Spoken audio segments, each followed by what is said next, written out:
வணக்கம். நான் உங்கள் அன்பான சயின்டிபிக் வேதிக் அஸ்ட்ராலஜர் அஸ்ட்ரோரஞ்சி பேசுகிறேன். நல்லது நினைப்போம், நல்லதே நடக்கும். தொடர்ந்து நம்மளுடைய வீடியோஸ்லாம் பார்த்துட்டு போய் நம்புறேன். அறிவியல் சார்ந்த ஜோதிட கருத்துக்கள் சயின்டிபிக் வேதிக் அஸ்ட்ராலஜி முறையில் எந்த விதத்திலும் மூட நம்பிக்கைக்குள்ள போகாமல் உள்ளது உள்ளவாறு பார்த்து கொண்டிருக்கிறோம். அந்த வகையில் பார்த்தீங்கன்னா இந்த வீடியோவில் சிம்ம ராசிக்காரர்களுக்கு மார்ச் 2025 மார்ச் மாதம் எப்படி இருக்க போகுதுங்கிறது பார்க்க போகிறோம். அதுக்கு முன்னாடி ஃபர்ஸ்ட் டைம் நம்மளோட சேனலுக்கு வரவங்க மறக்காமல் சப்ஸ்கிரைப் பண்ணுங்கள். தோசட் நம்மளோட வீடியோஸ்லாம் உங்களை வந்து அடையும். பிடிச்ச வீடியோஸை ஷேர் பண்ணுங்கள்.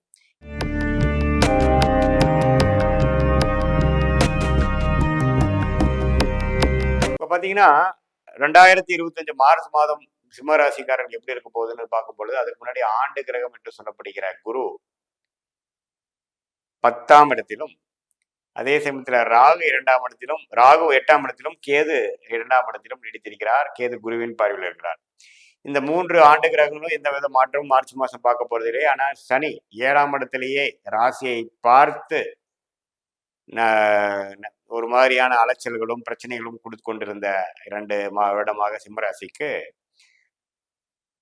7ஆம் இடத்தில் இருக்கக்கூடிய சனி 8ஆம் இடத்துக்கு போய் அஷ்டம சனியாக மாறுகிறது. இப்போ அது பார்த்தீங்கன்னா ஒரு வேற மாதிரி ஒரு சில அமைப்புகள், சில விஷயங்கள் வந்து அவ்வளோ எதிர்பார்த்த விஷயங்கள் கொஞ்சம் வேற மாதிரி நடக்கிற விஷயங்கள், அது மாதிரி அமைப்பு கொடுக்கறதா அஷ்டம சனி.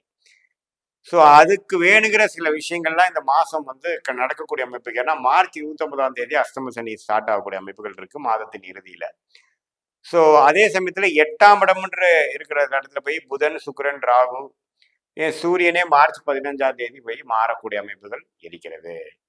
ஸோ மார்ச் ஃபர்ஸ்ட் ஹாஃப் பார்த்தீங்கன்னா முதல் 2 வாரம் வந்து ஓரளவுக்கு நமக்கு வேணுங்கிற விஷயங்கள்லாம் சாதிச்சுக்கணும், முடிச்சுக்கணும், போஸ்ட்போன் பண்ணாமல் பண்ணிக்கணும். ஏன்னா மார்ச் 15க்கு அப்புறம் பார்த்தீங்கன்னா சூரியன், ராகு, சுக்கிரன், புதன் எல்லா கிரகமும் 8ஆம் இடத்துல இருக்கும் பொழுது கொஞ்சம் சில விஷயங்கள் வந்து நமக்கு நம்ம எதிர்பார்த்த விஷயங்கள் கொஞ்சம் இழுபறியா போகிறது. வெளிநாடு விஷயங்கள், வெளிநாடு விஷயங்கள், டிராவலிங் விஷயத்துக்கு சாதகமாக இருக்கிறது. ஸ்டாக் மார்க்கெட் அது மாதிரி விஷயத்துல வந்து இன்வெஸ்ட்மெண்ட் பண்ணது, ரிட்டர்ன்ஸ் வர்றது சாதகமாக இருக்குது. வர வேண்டிய பணம் வரும். ஆனால் உடல் சம்மந்தப்பட்ட விஷயங்கள், சில எதிர்பார்க்கிற விஷயங்கள்ல வந்து கொஞ்சம் டென்ஷன், அது மாதிரி விஷயங்கள்லாம் கொடுக்கக்கூடிய அமைப்புகள் இருக்கு. ஏன்னா அஷ்டம சனி ஸ்டார்ட் ஆகுது. ஸோ கொஞ்சம் கேர்ஃபுல்லாக இருக்கக்கூடிய ஒரு மாதமாக குறிப்பாக செகண்ட் ஹாஃப் ஆஃப் மார்ச் 2025 இருக்கணுங்கிறத நான் கேட்டுக்கொள்கிறேன். ஏன்னா சூரியனே 8ஆம் இடத்துல மறைகிறார், ராசி அதிபதியே மறைகிறார், ராகுவோட சேர்கிறார், சனியும் அங்கே போய் சேர்றாங்க. ஸோ முழுக்க அஷ்டம சனி ஸ்டார்டிங் ஆகிற டைம்லேயே ஒரு 4 கிரகம் 5 கிரகம் வந்து 8ல் போகும் பொழுது, வண்டி வாகனம் போக்குவரத்தில் போகும் பொழுது, இரவு நேரம் டிராவல் பண்ணும் பொழுது, உங்களுடைய உடைமைகளை பார்க்கக்கூடிய அமைப்பில் இருக்கிறப்போ எல்லாமே கேர்ஃபுல்லாக இருக்கணும். அஜாக்கிரதையாக இருக்கக்கூடாது. யாரையும் நம்பி வந்து ஒரு விஷயத்தை பண்ணக்கூடாது. கொஞ்சம் எல்லாத்துலேயுமே தெளிவாக செய்யக்கூடிய அமைப்புகள் தேவைப்படக்கூடிய ஒரு மாதமாக மார்ச் 2025 இருக்குதுங்கிறது தெரிஞ்சுக்கணும். மாணவர்களுக்கு பார்த்தீங்கன்னா நல்லா படிக்கக்கூடிய அமைப்புகளே தவறு இல்லை. ஏன்னா புதன் வீட்டை பார்க்குறார். கொஞ்சம் ரிசர்ச் ரிலேட்டட் விஷயத்தில் இருக்கிறவங்க, வெளிநாடு ட்ரை பண்ணணும், விசாக்கா வெயிட் பண்ணுறவங்களுக்குலாம் கொஞ்சம் கிடைக்கக்கூடிய அமைப்பு கட்டாயம் உண்டு. இம்போர்ட் எக்ஸ்போர்ட் அது மாதிரி பண்ணுறவங்களுக்கும் நல்ல சாதகமான இருக்குது. ஸ்டாக் மார்க்கெட்டில் இன்வெஸ்ட் பண்ணுறவங்க, ட்ரேடிங் பண்ணுறவங்களுக்குலாம் ஓரளவுக்கு சாதகமான பலன்கள் உண்டு. சில விஷயங்கள் வந்து அவங்களுக்கு புரிஞ்சு செய்யக்கூடிய அமைப்பு, சில வெற்றிகளுக்கு பெறக்கூடிய அமைப்புகள் எல்லாமே உண்டு.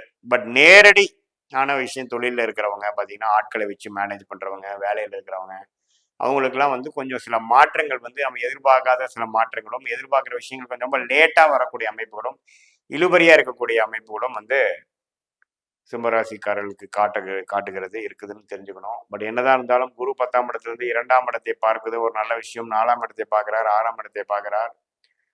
ஸோ கொஞ்சம் சாதகமான விஷயங்கள் முதல் ஹாஃப் வந்து ஓரளவுக்கு நல்ல சாதகமான விஷயங்களாக இருந்தாலும் செகண்ட் ஹாஃப் வந்து கொஞ்சம் கேர்ஃபுல்லாக உடம்பு சார்ந்த விஷயங்கள், மனம் சார்ந்த விஷயங்கள், உறவுகள் சார்ந்த விஷயங்கள், டிராவலிங் எல்லா விஷயத்துலையும் கொஞ்சம் கேர்ஃபுல்லாக இருக்கணுங்கிறது கேட்டுக்கொள்ளப்படுகிறது. இது ஒரு பொதுவான பலன்களை தவிர உங்களுடைய ஜென்ம ஜாதகத்துல தசாபுக்திகள் எப்படி போய் கொண்டு இருக்கிறது, நீங்க என்ன லக்னத்துல பிறந்தீங்க, லக்னாதிபதி எப்படி இருக்கிறார், தசநாதன் புக்திநாதன் வந்து கோச்சாரத்துல எப்படி இருக்கிறார், இதெல்லாம் ஒருங்கிணைத்து பார்க்கும் பொழுது ப்ரெசன்ட் கரண்ட் சுச்சுவேஷன் எப்படி இருக்கு, லாங் டேர்ம் ஃபியூச்சர் என்ன, ஷார்ட் டேர்ம் ஃபியூச்சர் என்ன, எத்தகைய மாற்றத்தை நம்ம வந்து வாழ்க்கையில கொண்டு வரலாம், எப்போ நடக்கும், எது எப்படி நடக்கும், நம்ம டைரக்ஷன் எப்படி போகுதுங்கிறதெல்லாம் ஒரு துல்லியமான பலன்கள் வந்து நம்ம சயின்டிஃபிக் வேதிக் அஸ்ட்ராலஜி முறையில் கண்டிப்பாக பார்க்கலாங்கிறது தெரிஞ்சுக்கலாம். இது வந்து ஒரு பொதுவான பலன்கள் தான். நம்ம தசாபுக்திகள் சிறப்பாக போகும் பட்சத்தில் நான் சொன்ன பலன்கள் நல்ல பலன்கள் அதிகமாகவும், தசாபுக்திகள் சுமாராக போகும் பட்சத்தில் நான் சொன்ன சாதகமற்ற பலன்கள் கொஞ்சம் அதிகமாகவும் இருக்குங்கிறத நீங்கள் புரிஞ்சுக்கணும். மீண்டும் மற்றொரு காணொளியில் சந்திப்போம். நன்றி, வணக்கம்.